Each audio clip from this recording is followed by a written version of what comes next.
Chapter 1. A Day in the Life of a Socialist Citizen.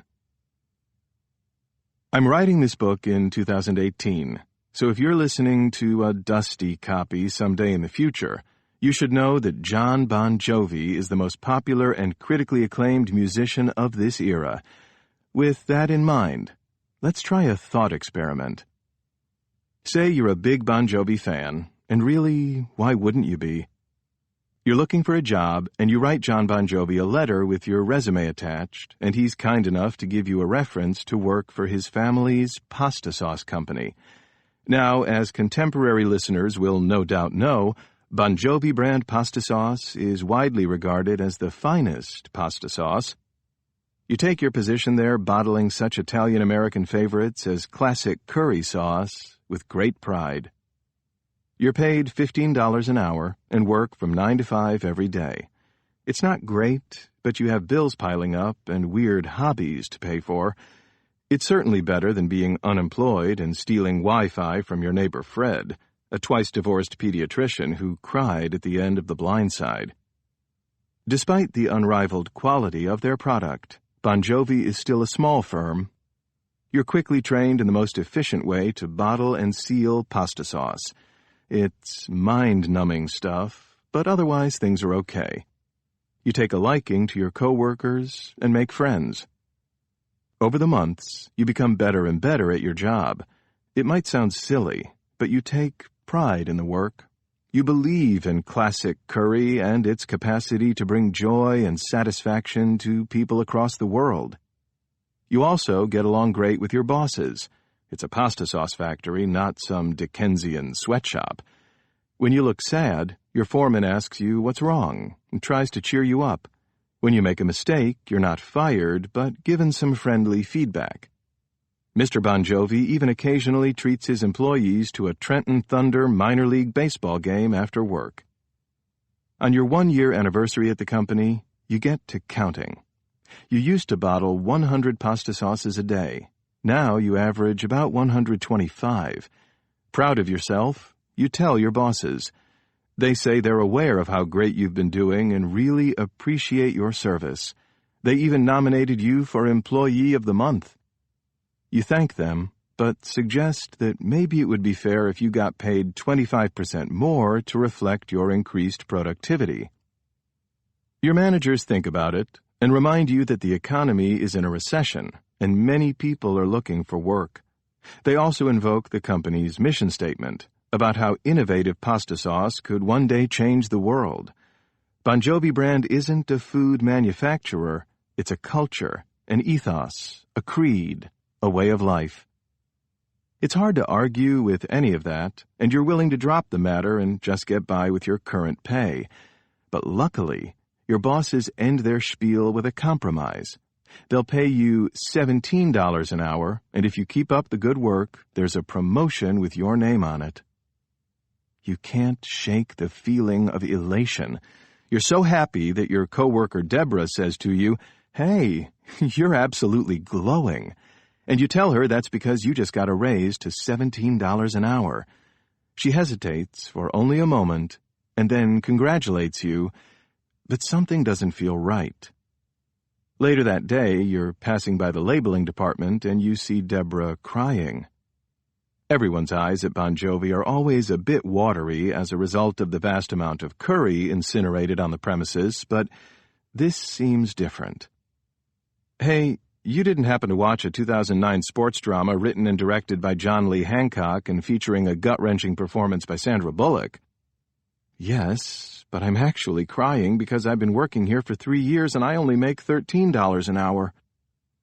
Bottling sauce was no harder than labeling it. You're outraged by the disparity. You promise you'll talk to management about it.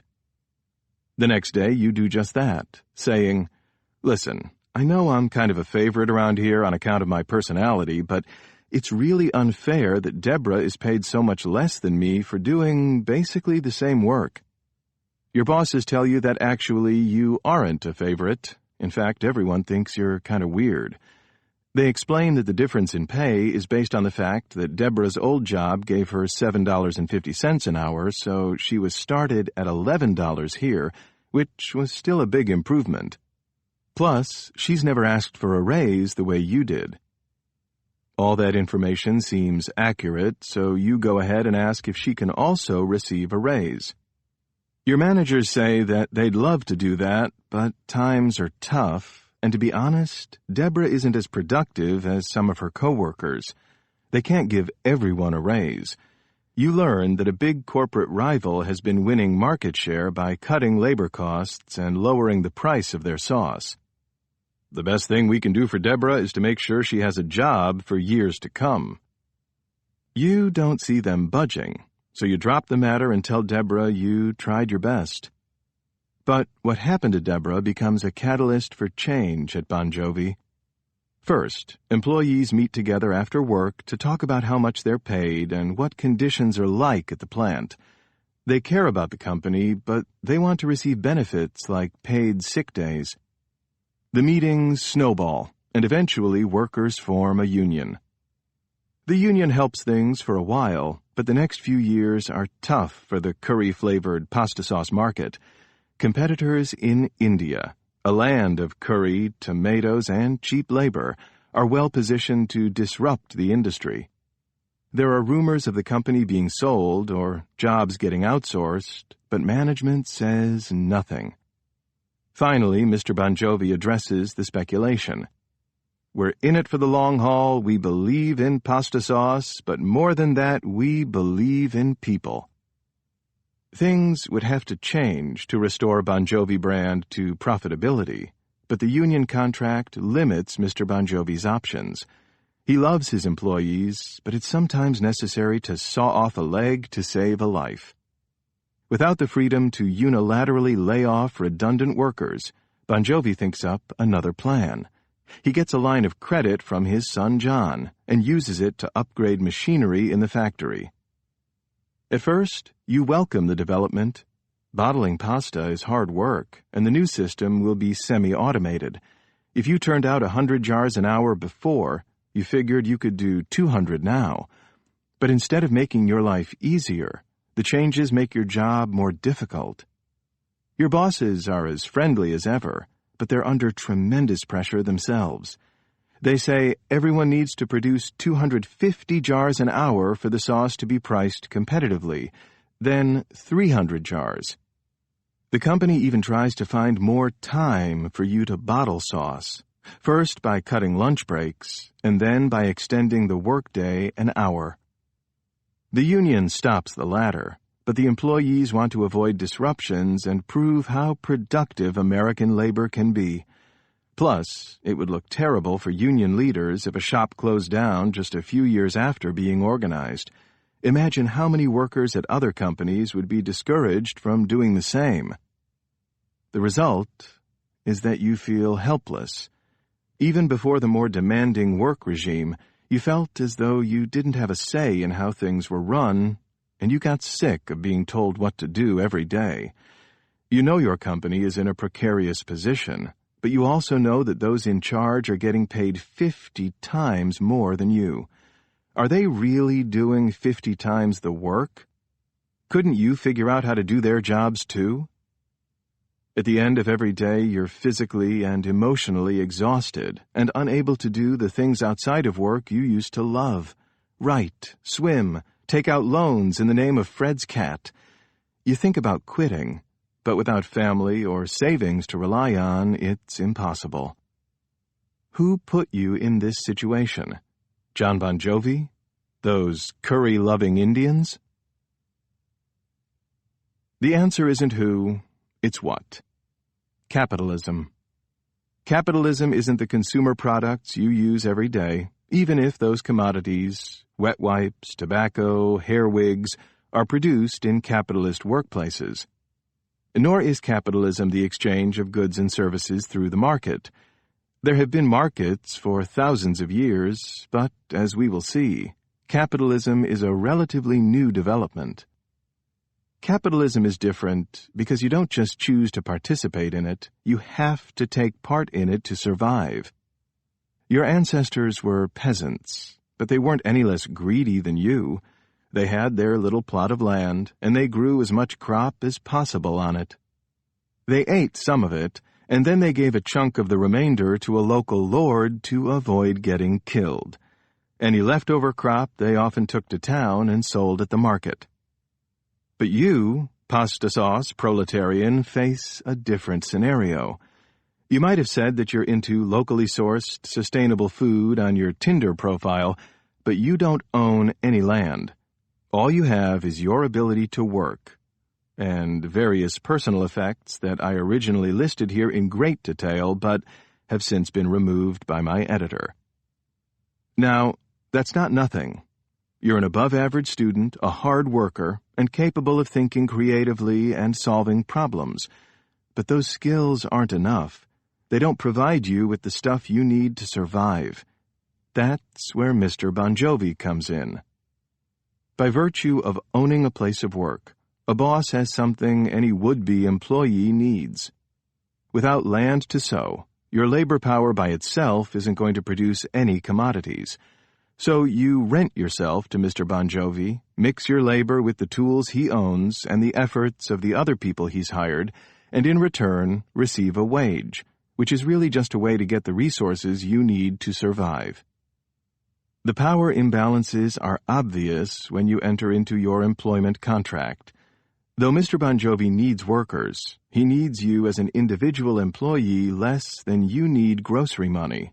But that doesn't mean that the arrangement isn't mutually beneficial. Better to be exploited in a capitalist society than unemployed and destitute. You're allowed to do almost anything you want on nights and weekends. Sure, you can't break the law, but you're living in a democracy and can theoretically influence those laws. But when you're at the pasta sauce plant, you're subject to the dicta of your bosses. They're bound by state and federal labor regulations and even a union contract, but it still feels oppressive. You endure, in part by telling yourself that reconciling yourself to authority is a necessary part of adulthood. But if you had a reasonable alternative to submitting to someone else's power, wouldn't you take it? Your cousin Tito used to work at a Subway, but then he saved up and started a Hindu nationalist yoga magazine. Certainly, some people, by virtue of chance or talent, manage to go from workers to small business owners, who themselves employ labor. But that route can't be taken by everyone. There would be no one left to hire. Without such luck, or a trust fund to fall back on, you're stuck subordinating yourself to capitalists who own private property and can make wealth out of your labor. But that's not to say that money is literally made from your sweat. Profit isn't guaranteed, and entrepreneurial risk is one justification for capitalist profits. The pasta sauce you're bottling has to sell for more than the direct cost of producing it plus any overhead. After all that, if Mr. Bon Jovi wants to stay competitive, he has to invest in new technologies and fix wear and tear on existing machines. Under feudalism, it's clear that a lord is exploiting a peasant. The peasant is doing all of the labor. Capitalism complicates matters. Capitalists contribute to production as managers and conveners of labor, and their efforts are necessary to create new places of work. And crucially, capitalists themselves are hostage to the market. Mr. Bon Jovi is a nice man, and he wants to pay his workers double what they earn now, but he knows rivals will outcompete him if his labor costs are twice as high. When he's running his business, all the complexity inherent in Mr. Bon Jovi, his compassion, his love of bird-watching, his good humor, is necessarily subordinated to the pursuit of profit. But he also gets rich in the process, so don't feel too sorry for him. We can do better than this capitalist reality you're stuck in. Imagine you were born in Malmö, Sweden, instead of Edison, New Jersey. It is a slightly idealized version of Sweden, a mix of what social democracy actually accomplished in that country and what it could, or even should have. The food is worse than in New Jersey. More preserved fish, less pizza. ABBA is no Bon Jovi. Your neighbor Frederick is naked a lot, but Otherwise seems okay. When you were a baby, your parents were able to take paid time off work to take care of you. As a young person, you had access to a range of effective social services, free schools, great health care, affordable housing. After you finish university, you weigh your options. Should you do a PhD in art history, it's free, apply for a state stipend to begin writing the great Swedish novel, or just find a job that seems interesting and see what happens next? You pick up the Arbetet newspaper and read the classifieds. Unemployment is low, and there are many well-paid jobs to pick from. One in particular catches your eye. It's an ad from a Swedish death metal band, which needs someone to keep its members fully stocked with spiked armor and goat heads for their next tour, and to run its Twitter account. You're really good at social media, like, really. So naturally, you get the job.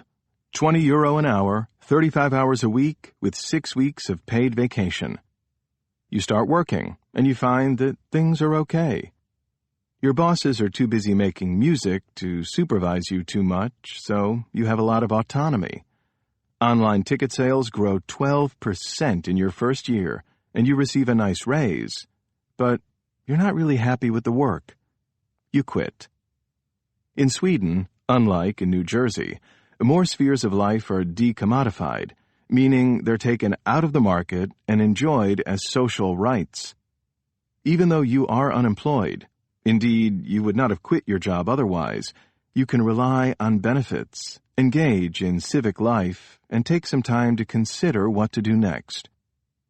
You could survive beyond a subsistence level on Swedish welfare, but you need an income to prepare for the next stage in your life, having a family, buying your own apartment, and so on. With that in mind, you take a job working at Koenigsegg, a high-performance sports car manufacturer. After a few wildly successful quarters, Koenigsegg decides to expand into the consumer automotive industry. It builds a new factory, purchasing top-of-the-line equipment. The company hopes it can win an advantage over its two main rivals, Saab and Volvo, by maintaining a smaller workforce and capitalizing on existing brand recognition among car enthusiasts. Not one for physical labor, you apply for an inventory management position. You don't earn much more than the assembly line workers, who are covered in the same industry-wide bargaining agreement. But you make €30 an hour, have plenty of vacation, and no longer need to listen to satanic mixtapes. It's a good deal. Your first year, the firm isn't profitable, but it produces a well-regarded Volvo S60 competitor, and there's hope that the company's market share will grow. Your own morale wavers a bit. You don't like your managers and what you perceive as a lack of freedom in the workplace. You're paid well, and you have plenty of spare time, but spending 1,600 hours a year looking at spreadsheets isn't exactly fulfilling. At first, personal triumphs outweigh your professional malaise. You meet someone you want to spend the rest of your life with, and even though having children isn't for you, you now have another reason to look forward to your frequent vacations. Yet, as you get settled at home, your work becomes more precarious. The company isn't doing well. It produces quality cars, but there isn't much consumer response. Management pours more money into marketing, but in doing so cuts into razor-thin profit margins. Kept alive by strong earnings from Koenigsegg's traditional sports cars, the company decides to keep working toward a breakthrough in its mass market operation. You're relieved. But the union contract that covers most of your workplace is about to expire. The agreement doesn't only apply to your factory, or even Koenigsegg as a whole, but to much of the Swedish automotive sector. Even though Koenigsegg is struggling, other manufacturers are doing well, buoyed by export sales and favorable market conditions. The National Trade Union Federation takes an aggressive stance, basing its demands on the wages of a more efficient car manufacturer, Volvo. Equal pay for equal work is the Federation's principle. Saab and other, even more efficient companies than Volvo are easily able to pay the new wages and use the remaining profits to expand, but the increased labor costs spell disaster for Koenigsegg. You thought you were getting a raise. Instead, you can't sleep at night. Sometimes it's the thumping Eurodance coming from Frederick's parties keeping you awake, but more often it's your fears about your future. Those fears are soon realized. Koenigsegg decides to halt production on its Volvo S60 competitor. The company survives, but it can't accommodate its entire existing staff. Your severance is generous, but it's only enough to keep you going for a year. If you were a white-collar worker in America, much less a humble bottler of curry pasta sauce, you'd be in trouble. As a Swede, however, you land on your feet, owing to the generous welfare state. More important than the unemployment assistance, you and your other laid-off co-workers are provided with state-funded retraining. The companies that survived the wage hike are investing in labor-saving technology, but they're also expanding, meaning there are new jobs to fill. What now? Maybe you end up working at Volvo, in a more senior position even. It doesn't solve all of your problems. You're not content with your life in every way, but you're living in the most humane social system ever constructed. For a species that spent the better part of its existence hiding in trees from predators or huddled for warmth in caves, you could do worse than social democratic, only partially fictional Sweden. But is there another alternative, one superior to our idealized social democracy? It's here that you have to start using your imagination. Say you're once again a pasta sauce bottling New Jerseyan and that the state is the epicenter of a radical political upheaval. Your problems can't be solved through action at the Bon Jovi plant alone, but there's hope for change through a broader movement. That struggle goes national with its rhetoric of democracy and fairness. Soon, a new left populist movement fronted by Bruce Springsteen wins the presidency and a majority in Congress. Bon Jovi sticks to music because he has too much respect for his craft. With the help of a rank-and-file resurgence in the labor movement, the President and Congress usher in the kind of reforms your doppelganger in Sweden already enjoys. Health and education become social rights. Childcare and housing are made affordable. Social democracy is so good that even Fred doesn't mind working at a public hospital. But not everyone is pleased. A lot of people benefited from the old system. The corporate healthcare industry, for example, put up a mighty struggle when the U.S. National Health Service was created, and is still trying to make a comeback by providing personalized outpatient services. And the economy is still driven by private enterprise. Capitalists resent the higher taxes they have to pay, don't want to comply with new environmental regulations, and hate dealing with more empowered and restive workplaces. Especially during downturns in the business cycle, capitalists can make a credible argument to voters. The whole economy only works if we're making money, and will only take risks in bringing new products and services to market if there's a large enough reward to justify it. Plus, those bankers you keep handcuffing give us the financing we need to keep the whole machine humming. Luckily, for most of the next decade, the new working-class political coalition, labor unions, feminist and anti-racist social movements, environmental activists, coheres a political program capable of beating back the capitalists. Still, there are divisions among Mr. Springsteen's supporters. Some, like the boss himself, want to preserve gains already won by making tactical concessions to capitalists.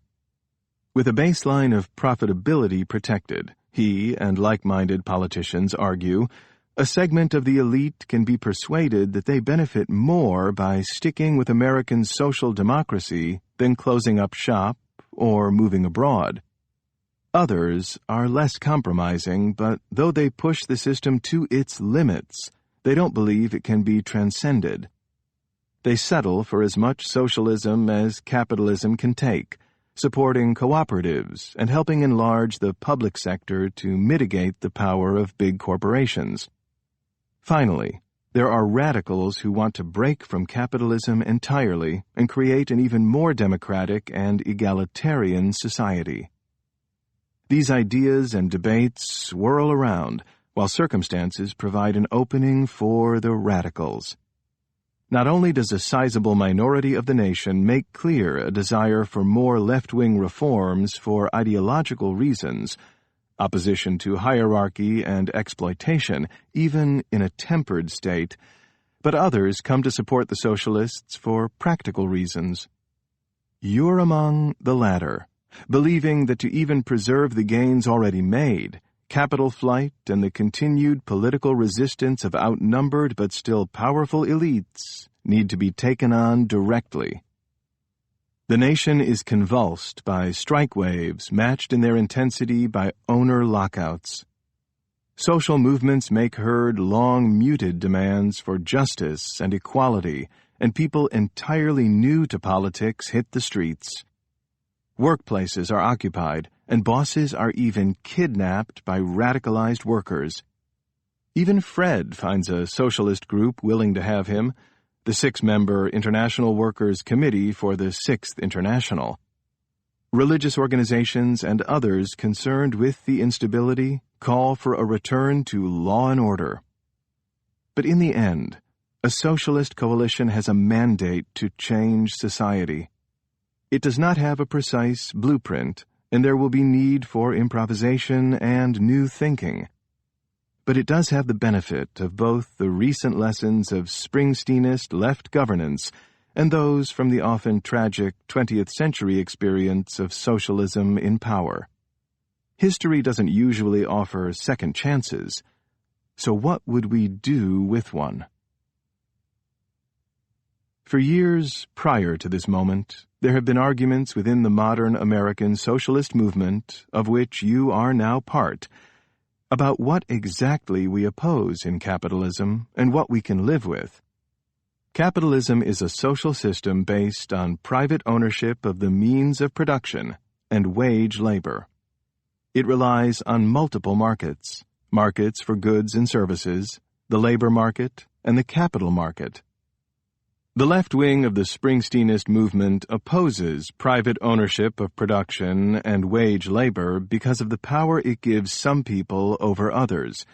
Its members believe socially created wealth shouldn't be privately expropriated. Where the movement stands on markets is less clear. Outside of theory, there's no such thing as a free market. Capitalism requires both planning and a regulated market. But the question about what role each would play under socialism is an open one. You spend long nights eating Hawaiian pizza and discussing it with Fred. As a doctor who sees how well the government-run healthcare system works, and as an avid SimCity 2000 fan, Fred proposes that markets can be done away with and replaced with central planning. In this system, regional or national planners decide what the economy should produce and then ask firms to turn out a certain amount of goods. They might have discretion in how they do so, but they have to hit their quotas. You bring up the failure of that system in the Soviet Union, but Fred insists this will be different.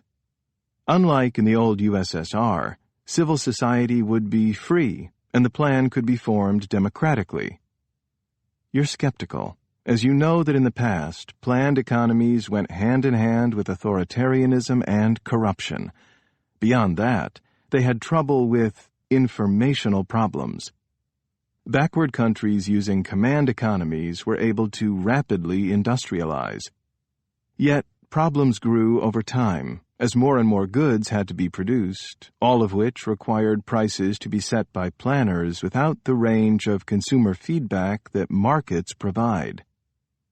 These planned economies had strong thumbs, no fingers. They were great at routinized tasks like carrying out vaccination campaigns, educating citizens, or mass-producing tanks, but couldn't adapt to local conditions or unexpected changes. Consider a commodity like an iPhone.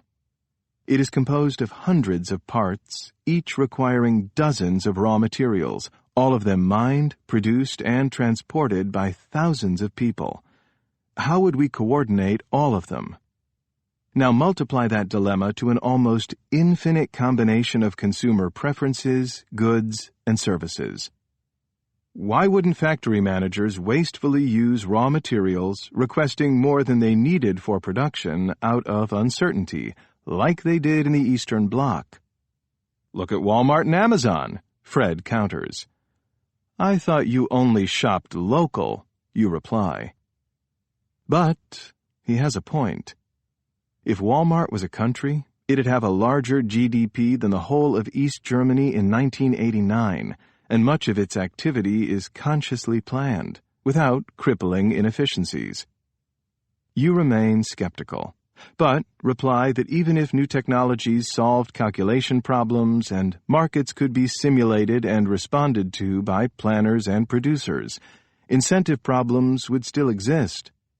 In a condition of relative scarcity, and with robots unable yet to do all the work for us, wouldn't we need inefficient firms to fail? Wouldn't we need to compel each other in some way to innovate and work productively? Markets already have answers to these questions.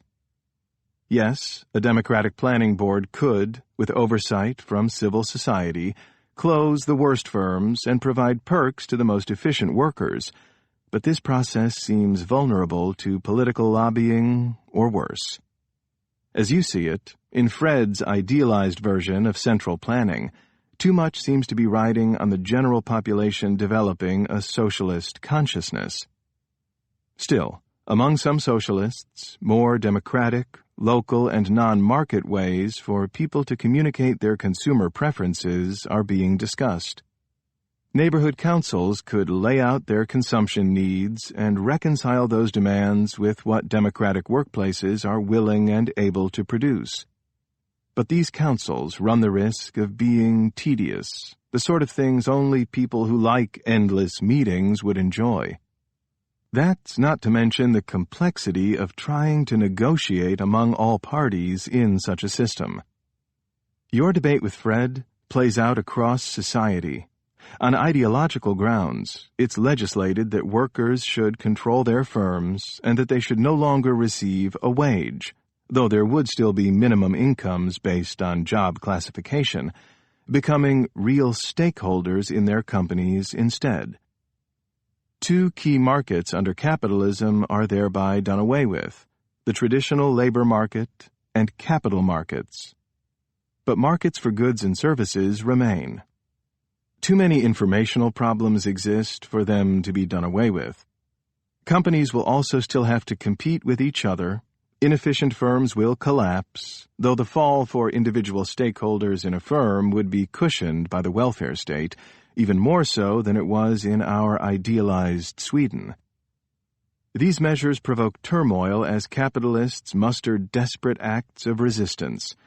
But in the end, banks are nationalized, and the state takes over all private firms. You see firsthand how things play out at the pasta sauce plant. Your workplace has been more stable than most. Since you had a union, wages at the firm were already higher than industry average before Springsteenism, so Bon Jovi had less trouble dealing with the new national living wage legislation. Only 3 days were lost to work stoppages in the past year, a miracle considering the turmoil elsewhere. The cooperative sector was at first just a minor competitor to the private capitalist one.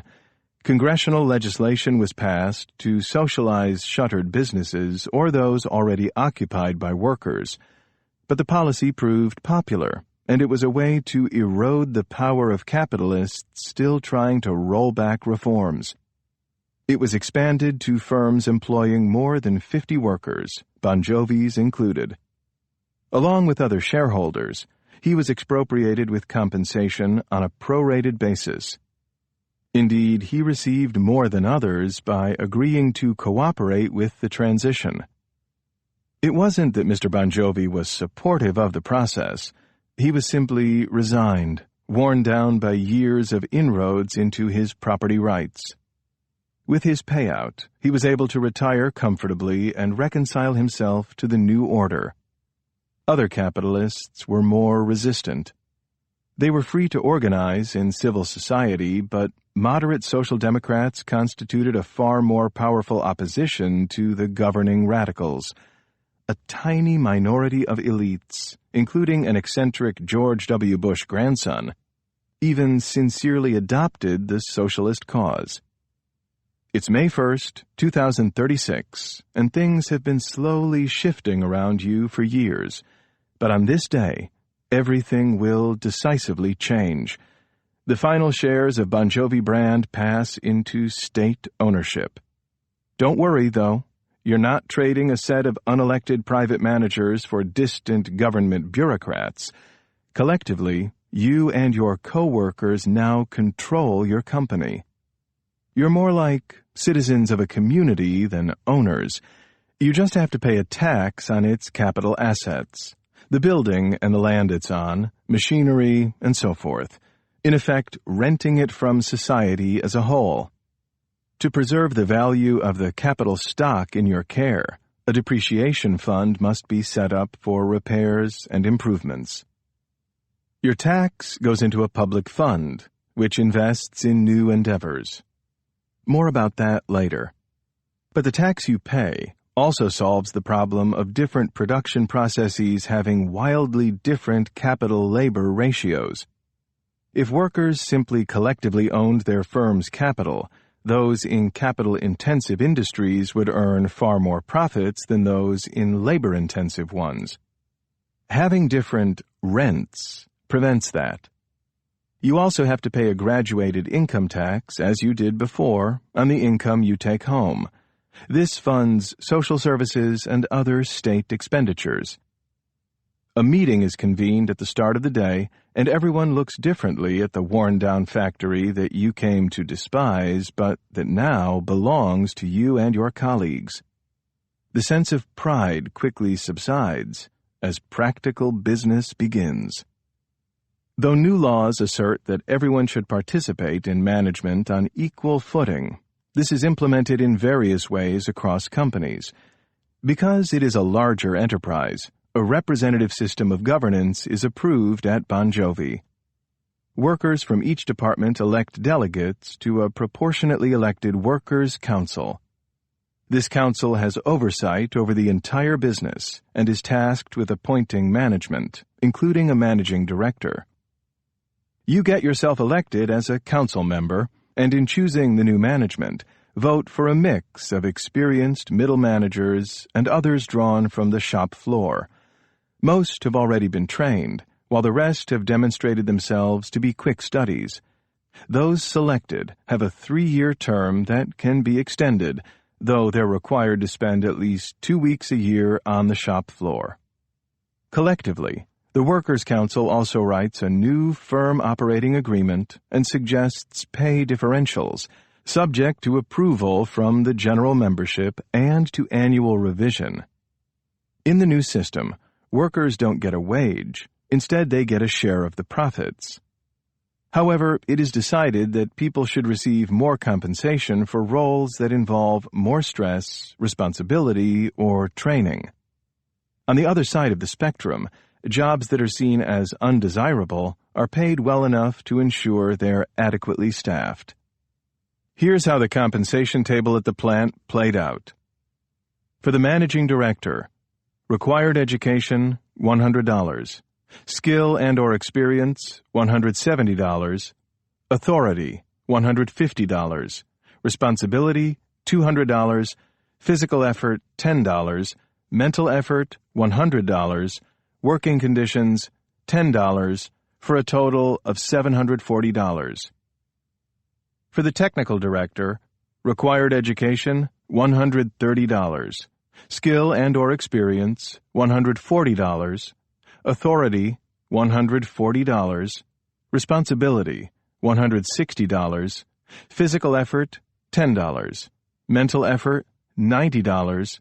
Working conditions, $10, for a total of $680. For the production manager, required education, $90. Skill and/or experience, $130. Authority, $100. Responsibility, $100. Physical effort, $10. Mental effort, $90. Working conditions, $30, for a total of $550. For the foreperson, required education, $80. Skill and/or experience, $100. Authority, $50. Responsibility, $50. Physical effort, $10. Mental effort, $40. Working conditions, $40, for a total of $360. For the sales agent, required education, $100. Skill and/or experience, $100. Authority, 0. Responsibility, $50. Physical effort, $10. Mental effort, $50. Working conditions, $10, for a total of $320. For the bottlers, required education, $40. Skill and/or experience, $40. Authority, 0. Responsibility, $30. Physical effort, $40. Mental effort, $30. Working conditions, $50, for a total of $230. For the custodians, required education, $20. Skill and/or experience, $10. Authority, 0. Responsibility, $10. Physical effort, $50. Mental effort, $10. Working conditions, $100, for a total of $200. For the labelers, required education, $40. Skill and/or experience, $20. Authority, 0.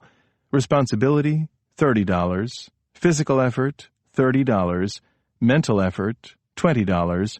Working conditions, $50, for a total of $190. It sounds a bit arbitrary, but the scale was set after extensive discussions and study. Along with the operating agreement, it is approved by 70% of the workers. Before Springsteenism, the average CEO to worker compensation in the nation was 354 to 1. After, it dropped to 89 to 1. At your workplace, the most extreme differential is now 4 to 1. It's similar at others as well. Work gets better, but it doesn't feel as if something monumental has happened. You get paid more, you have a bit more say in what goes on at work, your job is secure, your managers are responsive, there's more office camaraderie, but still, at the end of the day, everyone just wants to leave. That's not because things are bad at work, but because things are better where they are going. To homes no longer ripped apart by financial burdens, where household work is more equally shared. Better paid women have the power to negotiate a different compact with their spouses. And to communities where entertainment, sports, and leisure are accessible to all. It's a transformed world where life isn't perfect, but where millions have more spare time and less stress. This newfound freedom comes from expansive social services and public guarantees. Under capitalism, the heads of enterprises constantly fought back against social reforms, but now these policies are in sync with the values of wealth-generating, worker-controlled firms. Of course, just as there are still plenty of social problems to confront, there are still issues at work. Receiving a share of profits, rather than a fixed wage, motivates most people at the firm, but a few of your colleagues struggle. Your bottling partner, Kieran, shows up late often and neglects important assignments. You gently nudge him to pick it up, but the stakes don't seem very high. Kieran is a friendly person, and how much damage can one worker do? Yet management takes notice of his behavior. One day, Kieran is written up for safety violations caused by his laxness. He resents being told how to do his job, one he's clearly tiring of. Capitalism is the exploitation of person by person. Socialism is the exact opposite, he laments. It's understandable that someone would be sick of work that, no matter the degree of worker control, is still work. But from the unit supervisor's perspective, she has the duty to make sure everyone is doing their share. And unlike management back when the plant was privately owned, if someone thinks a supervisor is acting improperly or wants things to be run differently, they have democratic recourses to do something about it. In this case, Kieran is clearly at fault, and his behavior doesn't change. He's not dehumanized, but rather dealt with much as he would be in a highly unionized social democracy. Kieran is protected from discrimination and wrongful termination by robust state legislation. He goes through a progressive disciplinary process. First comes a warning, with concrete suggestions for improvement, then a suspension with pay, then finally dismissal with 3 months of severance. It's when Kieran leaves Bon Jovi that the difference between New Jersey 2019 and New Jersey 2036 is most obvious. In the past, Kieran would have been desperate without work, his entire existence dependent on convincing an employer to give him another chance. Now, he can get by on the state's basic income grant and supplement it by taking a guaranteed public sector job, doing socially necessary work. He has access to all the core necessities of life, and when he decides to become a barber, it's his choice. A real choice, not a work or starve choice. People don't merely have a voice in their workplace, they have the freedom to leave. Why don't more people decide to opt out of the labor market? The chance to make more money, which could allow them easier access to consumer goods or exotic travel, plays a role. But others truly take pride in their jobs and enjoy collaborating at work. Meanwhile, back at Bon Jovi, you see that plant democracy is more than symbolic. Back in 2019, labor-saving technology had everyone working faster. Now, when new technology is brought in, your coworkers have a different calculus. If they can produce 20% more per employee, why not decrease the work week to 28 hours? For all sectors, legislation dictates the required work week cannot exceed 35 hours.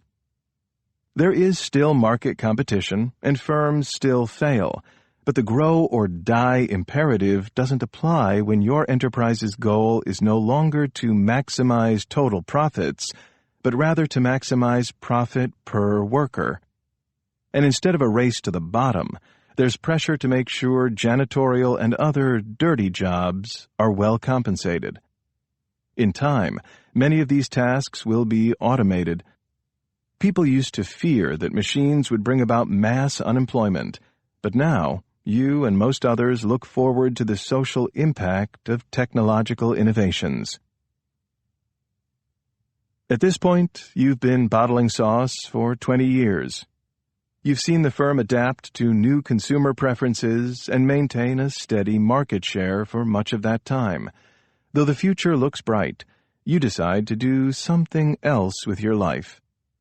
Through work rotations and meetings, you have a sense of Bon Jovi's entire operation and can probably run for a management role. But the whole industry kind of bores you. You didn't get into the curry pasta sauce hustle because you loved the game. Back in 2018, you just needed some money. Now, with half your life still ahead of you, you have options. One day, while hanging out with the now retired and increasingly tolerable Fred, you come up with a design for medical utility suspenders. How would you go about securing capital for a new venture under socialism? Unlike in capitalism, startups aren't fueled by private investment, but rather the capital goods tax mentioned earlier. The funds are invested into the economy in a variety of ways. National planning projects, like renovating the energy grid or high-speed rail networks, are the first priority. What's left is given to regions on a per capita basis. Under capitalism, people were forced to abandon cities to chase jobs in expanding markets. Now, people still move around, but they won't be compelled to do so if key industries in their areas collapse. The funds are channeled by regional investment banks, public, of course, that engage in more local planning and then apportion the rest to new or existing firms. Applicants are judged on the basis of profitability, job creation, and other criteria including environmental impact. If there aren't enough profitable enterprises starting up or expanding, some of the money can always be directly transferred back to taxpayers to stimulate demand. All of these outcomes entail trade-offs, and these trade-offs are political decisions.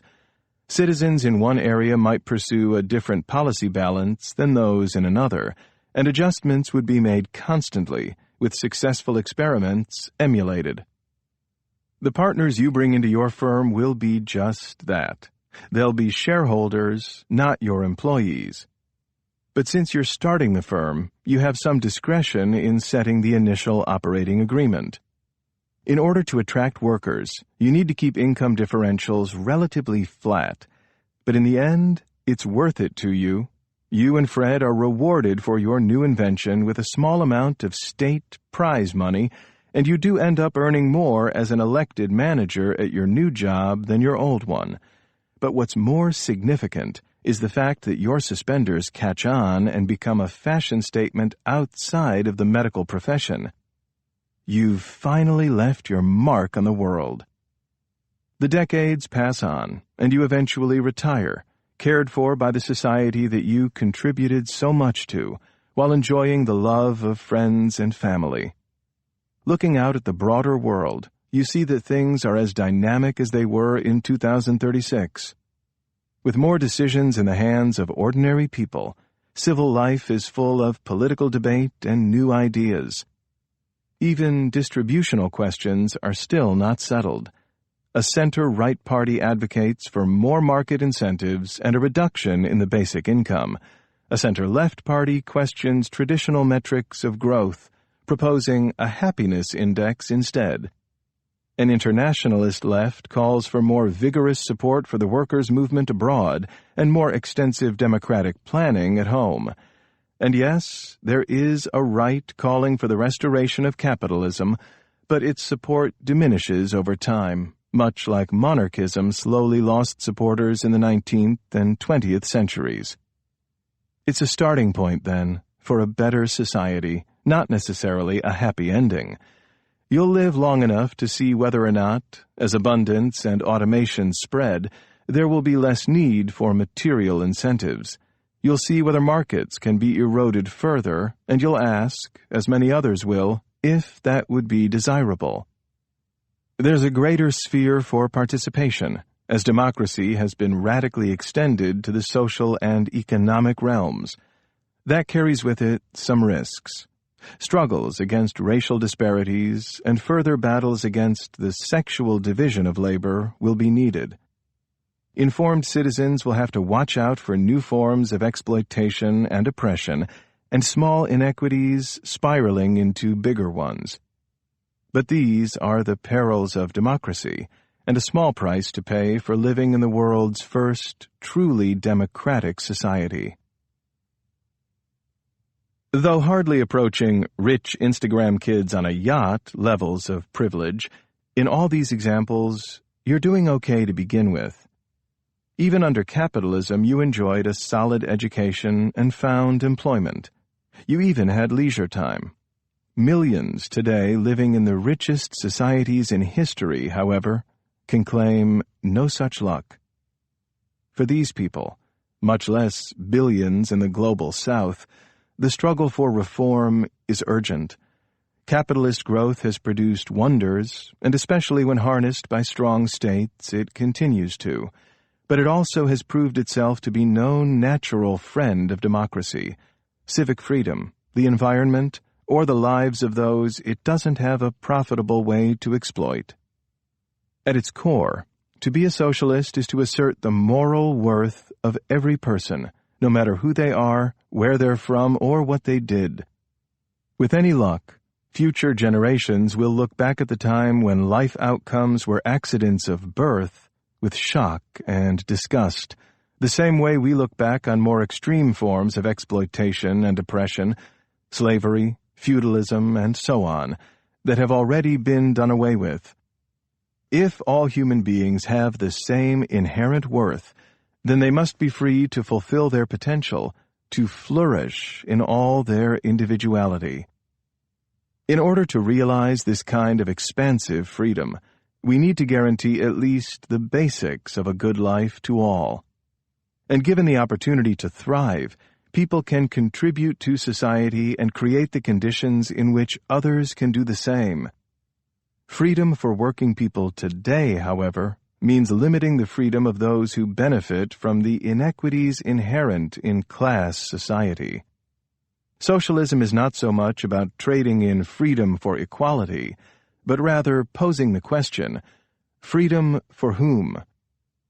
Now, imagine what a change it would be for a young black American to grow up in a society where they didn't have to settle for the worst schools, the worst health care, the worst job, or possibly be subjected to the worst carceral system on earth.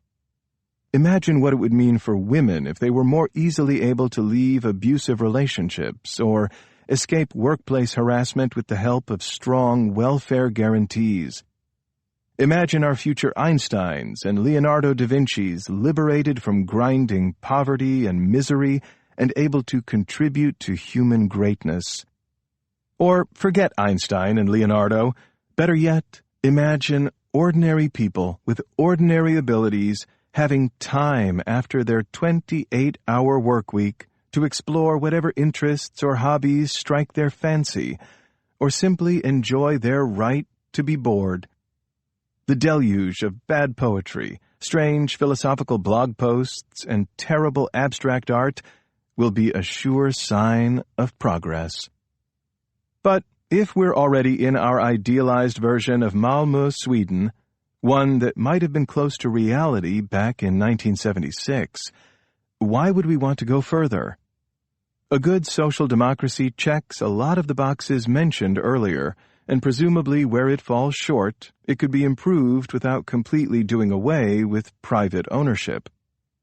There is an ideological motivation for a more radical socialism, the moral idea that the exploitation of people by other people is a problem in desperate need of a solution. Capitalism both creates the preconditions for radical human flourishing and prevents its ultimate fulfillment. For socialists, to the extent that some hierarchies linger, they have to be constantly justified and held in check. Think about the authority a parent wields over a child. By most people's lights, including most socialists, this authority is reasonable, but it is also regulated by law. You can't beat your child, and you can't keep them out of school or prevent them from leaving home when they become adults. Today, almost everyone would agree that extreme forms of exploitation, like slavery, should be prohibited. The socialist argues that wage labor is, in fact, an unacceptable form of exploitation too, and that we have alternatives that will empower people to control their destinies inside and outside the workplace. But even I have a hard time imagining that the abstractions of ideology will be enough to encourage a risky leap from a humane social democratic world into an unknown socialist one. If it happens, we will probably only be driven down the path to socialism by practical necessity, by the day-to-day struggles to preserve and expand reforms. Indeed, as we'll see in the historical tour of socialism that makes up the first part of this audiobook, social democracy bolstered the power of labor to degrees few thought possible, but still left capital structurally dominant. With the power to withhold investment, With the economy still reliant on their profits, capitalists were able to hold democratic governments hostage and roll back reforms. Their economic power translated into enduring power over the political process. Social democracy is a step in the right direction, then, but ultimately not enough, owing to its vulnerability. Of course, we should be so lucky to find ourselves living under social democracy today. Neoliberalism is the watchword of our age. Most people are saddled with debt, have few job protections, can't comfortably afford health care and housing, and don't believe that their children will fare any better than they do. In this new, gilded age, they're unwilling philanthropists, subsidizing the lavish lifestyles of the rich. Socialism can do better, but I don't claim that it can fix everything. Even under socialism, life would still be filled with plenty of lows. It will still sometimes feel overwhelming. You'll probably get your heart broken, and people will still die tragically from accidents and suffer bad luck. But even if we can't solve the human condition, we can turn a world filled with excruciating misery into one where ordinary unhappiness reigns. Maybe we could even make some progress on that front. As Marx put it, with our animal problems solved, we can begin to solve our human ones. Books like this often start by telling you, the listener, what's wrong with the world today. For much of capitalism's history, radicals have been sustained less by a clear vision of socialism than by visceral opposition to the horrors around them. Instead of making the case for socialism, we made the case against capitalism. I have tried to do something different by presenting what a different social system could look like and how we can get there. Naturally, it's easy to compare an existing, complicated society with one that only lives in our imagination. In Marx's day, utopian socialists did little but write recipes for the cookshops of the future. But today, it's a crucial task to win people over to the idea that things can be different, even if we can't precisely say what future generations will decide to construct. The first part of this audiobook charts the history of socialism from Marx to the present day. Every would-be socialist, and anyone interested in socialist ideas, even if only to know how the other side thinks, needs to engage with the many threads of this story. Often maligned as utopians with eyes only on the future, socialists, in fact, have from the beginning been students of history. Today's socialists must follow in the same tradition. In a matter of decades, socialists went from fringe believers to masters of much of the world. I tell that story, from the emergence of capitalism and the creation of a working class, to the maturation and then implosion of working-class politics in the parties of the Second International. Then there's the rise of the Bolsheviks in Russia. The authoritarian collectivism their experiment produced not only claimed millions of lives, but came to be associated with any challenge to capitalism. I do not shy away from considering what went wrong in the Soviet experience, which jettisoned the democracy and civil liberties at the core of the socialist dream. Elsewhere, socialists did eventually win power in capitalist democracies, constructing societies that allowed millions to live decent, fulfilling lives. Despite not being able to bring about a successor system, their reforms had radical implications. We'll see why social democracy failed, but also how it opened up new avenues to a socialism beyond capitalism. We'll consider checkered attempts by those in the Third World, namely Chinese revolutionaries, to use socialism as an ideology of national development. Finally, we arrive at socialist politics in the United States, which have appeared episodically and supported important reforms but have not taken root as they have elsewhere.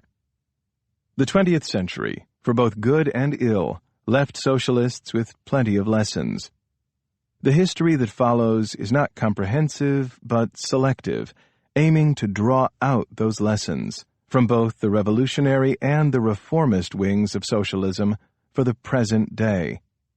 We can learn from this history that the road to a socialism beyond capitalism goes through the struggle for reforms and social democracy, that it is not a different path altogether.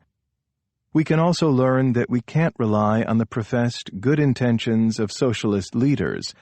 The way to prevent abuses of power is to have a free civil society and robust democratic institutions.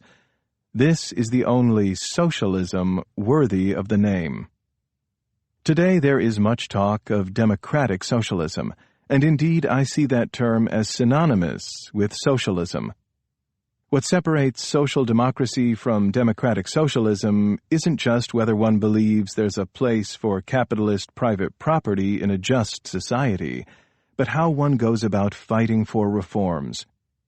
The best social democrats today might want to fight for macroeconomic policies from above to help workers, but while not rejecting all forms of technocratic expertise, the democratic socialist knows that it will take mass struggle from below and messy disruptions to bring about a more durable and radical sort of change.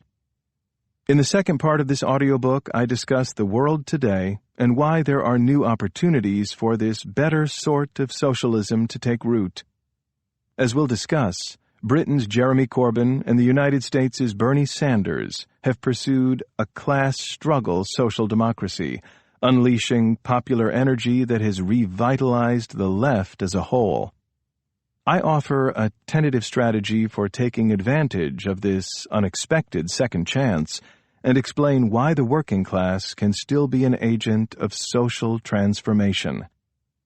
Even in the bleakest chapters in this book, an urgent commitment should be clear. If there is a future for humanity, free of exploitation, climate holocaust, demagoguery, and the war of all against all, then we must place our faith in the ability of ordinary people to save themselves and each other.